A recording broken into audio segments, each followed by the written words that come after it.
myopusradio. Something special. Okay, so Ministry of Blues, how do you guys start this off? We've actually, Philip, Deepak and I have been playing together for how many years? Since 91, Couple of decades, yeah. Pretty close to 2 decades. A long time. In another earlier band called Aftermath, and then we got sick of what we were doing in Aftermath and we disbanded. And then Deepak and Philip went on to form Ministry of Blues with Rolf and another guy on bass. But the idea of Ministry of Blues was essentially to do the kind of music that we like to play. Okay. Which is blues rock. When did Ministry of Blues start? 2005. 2005? Yeah. Okay. Obviously, as the name suggests, you play a lot of blues music, but what are the main influences? No, I'd say the music is the influence, blues music. Okay. It's not a particular artist per se. Okay. Blues music, yeah. I mean, there are a lot of artists doing blues music, so it's just the blues, that's the influence. Okay. So the stuff that we do that's from as far back as 1930s to 40s, 60s, 70s, 80s. You know. The basic idea is to take traditional blues and add a rock feel to it. Now that's not new. I mean, that's been done even from the 60s onwards. We've in some ways updated the sound to make it more Contemporary. Yeah, contemporary rock than say what the blues rock guys were doing in 60s and 70s. So you've definitely brought it to a more modern sound.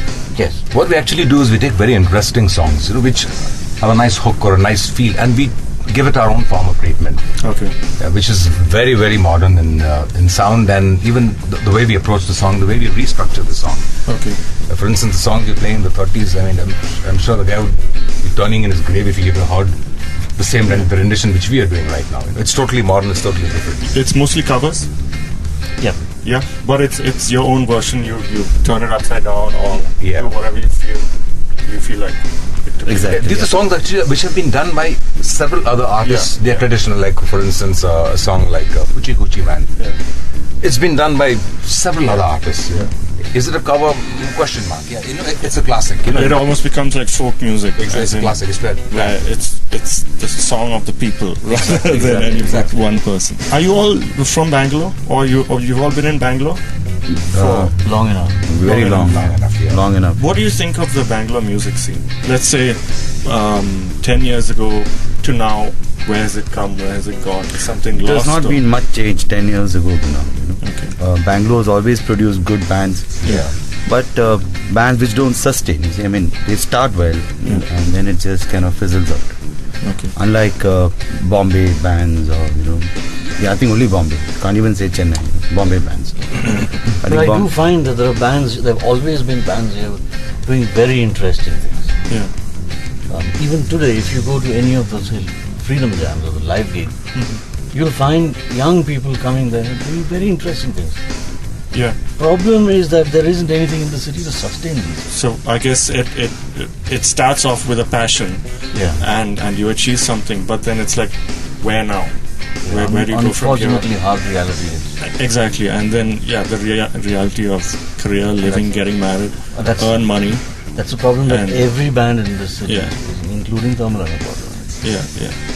I think it's not only Bangalore. Even if probably Bombay is most evolved in terms of number of bands and audience-wise and stuff. Because like you can play legally in the city, you cannot. That's another point actually. What do you think about that? I mean, this is a question we ask every band, and obviously, what does anybody think about it? Obviously, it's not. Obviously, it's not.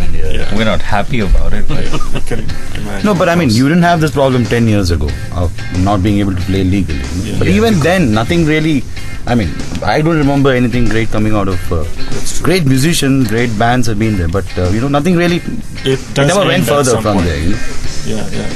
But I'm pretty sure at some point in time, English music performed by Indian artists will be big at some point in time. I'm pretty sure in India at some point in time. It will never be mass as Hindi music, but if you see the journey which Rock Machine went through, I think they're one of the best Indian bands which have ever been produced on an international forum. And they changed to industry, they went abroad, they had some amount of success, and I think they were before their time. They were premature. Is that time going to come to India? Sure enough, it has to come. But then, it is. Would you say that if Rock Machine, for instance, had happened 10 years later, or say 15 years later, would it be better or worse? I'd say Rock Machine happens 10 years after, say 7 years or 8 years after today. After today. Yes, definitely. But even if they were happening today, I think they would have been a lot more successful than they were. I think also the internet and the whole digital media has a lot to do with it, because the accessibility to the music. Yeah, but it has also brought in another problem. See, earlier you didn't have so much of choices. So then the people have lost their concentration capabilities. So now you have so much choice. The moment you click on the internet, you get this band, you get all the bands in the world. Then you go out to the pubs, you find something. You forget it very fast. Nothing lasts in your mind anymore. Yeah. So there's also a problem like that. So it's actually very tough for bands now to make a lasting impression. It's sounding very depressing. No, it's not. It is. I feel like crying. I think it's great. I'll give you another example of for the last 1.5 years, I have not listened to any music which I've heard before. Yeah. There is so much of new music that I'm coming across. True. I have not listened to anything that I've heard before. And I still have lots of music that I haven't heard, and which is enough to keep me going for the next couple of months. Yeah. No, I got buckloads of stuff downloaded a couple of years ago that I haven't heard yet. Which is these are all mind-blowing musicians. That's the actual depressing part. I mean, these are guys who would outstrip any of your current guitar heroes and stuff like that, and they're unheard of. Like the guy we were hearing yesterday. Unheard of. Now you're hearing them. I mean, they're not heroes. I mean, they're not like Joe Satriani. You to go to any part of the world. But then isn't that a catch-22 situation? As in, the guy who you would consider a hero is now, at least nowadays, is the big commercial artist who sold out. And the guy who is relatively unheard of or more in an underground situation music-wise is the guy who's doing his own thing and perhaps creating something much more worthy from an artistic point of view, but not making millions. So the heroes, I guess, maybe are the ones who have the big shiny posters. No, so are we saying that you can't go commercial in music? I mean, if you make a livelihood out of music, you have to go commercial. I'm saying the commercial model is changing. You have to go commercial. I mean, if you want to make a livelihood out of it, I think it's changing for the better. No, you take Rock On. You take the Hindi movie Rock On, right? It's done by Shankar, Ehsan and Loy. Ehsan is the guitar player of Crosswinds, way back. He's an actual guitar player. Do you think this movie would have done well 10, 15 years ago? No way in hell. India's getting ready to listen to a song like Rock On, where guys look like there are guys walking around with guitars and playing guitar.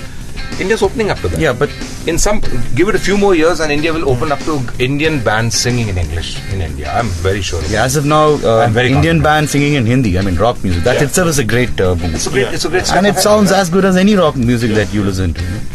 It's fantastic stuff. Bands like Strings and absolutely beautiful stuff. Yeah, superb stuff. I think Silk Road was probably one of the first on the scene. Silk Road, yes. Superb stuff. The Ministry of Blues in an interview with Sharmon on myopusradio.com. Myopus Radio.